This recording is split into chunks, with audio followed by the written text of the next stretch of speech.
Welcome to Mittals kitchen. તો હમણાં અલુણા કે જયા પાર્વતી વ્રત ચાલી રહ્યા છે, તો એના માટે આપણે એક મસ્ત ટેસ્ટી એવી રેસીપી બનાવવાના છે જે તમને આખા યુટ્યુબમાં કશે નહીં મળે. તો ચાલો આપણે બનાવીએ. તો હમણાં બટાકાની કાતરી લીધી છે, જે તમને કોઈ પણ સુપર સ્ટોરમાં મળી જશે. એકદમ ઇઝીલી મળે છે આ. અને જો એ ન હોય તો પછી તમે કેળાની અથવા તો બટાકાની વેફરને પણ યુઝ કરી શકો છો. એને આપણે તળી લઈશું હમણાં.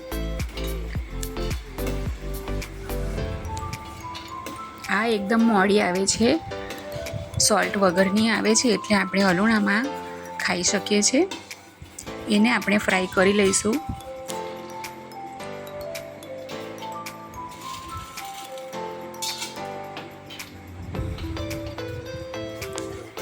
આ રેસીપી એટલી સરસ ને એટલી ટેસ્ટી છે કે તમારી છોકરીઓને પણ ખૂબ જ ગમશે અને 5 દિવસ આ ખાવા માટે તમને કહેશે.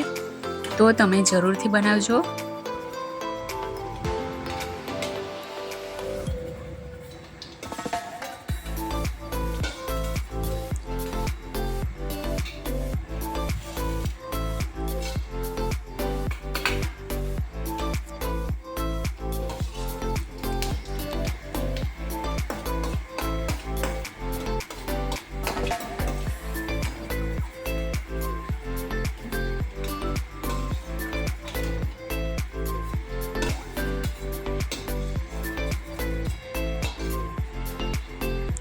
તો હવે તળાઈ ગઈ છે કાતરી. હવે આપણે શીંગદાણા પણ તળી લેવાના છે. શીંગદાણાનું પ્રમાણ વધારે લેવાનું, એટલે એનાથી ક્રન્ચી ટેસ્ટ ખૂબ જ સરસ આવશે. અને ફ્રાય કરેલા હોય તો એનો ટેસ્ટ સરસ લાગે છે.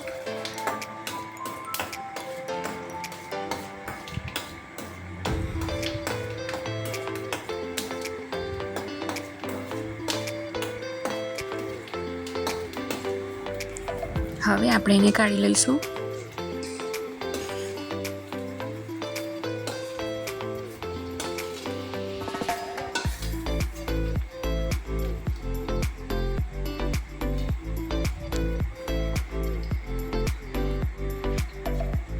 હવે આ 2 ચપટી જેટલું જીરું એડ કર્યું છે. તમે ખાતા હો તો એડ કરવાનું, નહીંતર તમે સ્કીપ પણ કરી શકો. હવે આ લીલા મરચાં મેં 2 નંગ જેટલા કાપીને લઈ લીધા છે, એ એડ કરી લીધા છે.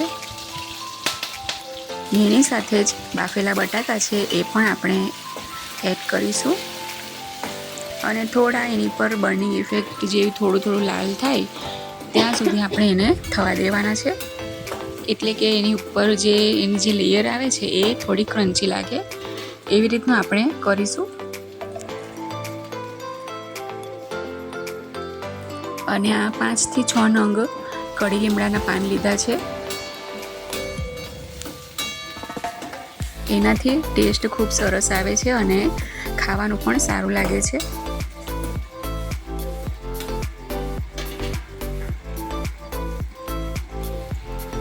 તો જોઈ શકાય છે ખૂબ જ સરસ એવું છે. અને આપણે ગેસ ઓફ કરી લીધો છે. હવે થોડું ઠંડુ થવા દઈશું. પછી એની અંદર આપણે અડધા લીંબુનો રસ એડ કરીશું.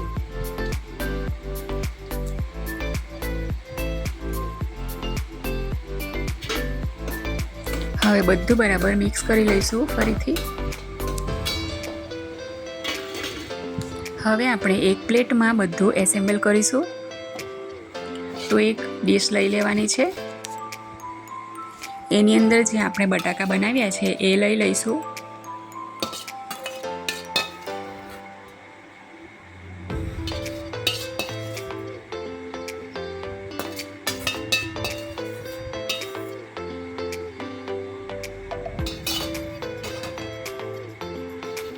હવે આપણે એની પર શીંગદાણા અને આ જે બટાકાની કાતરી છે એ મૂકીશું.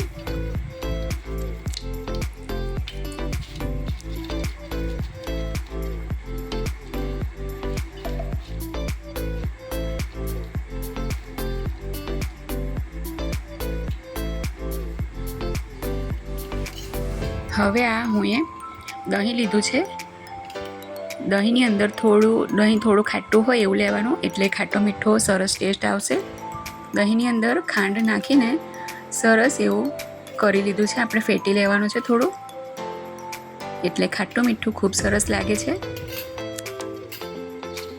અને ઉપરથી ફરીથી આપણે આ જે કાતરી છે એ મૂકી દઈશું. આની અંદર સિંગદાણાની અને કાતરીની ક્રન્ચીનેસ ખૂબ જ સરસ લાગે છે. તો જો દેખાવમાં પણ ખૂબ સરસ લાગે છે અને ટેસ્ટમાં પણ બહુ જ મસ્ત છે. તો તમે પણ બનાવજો. Thanks for watching.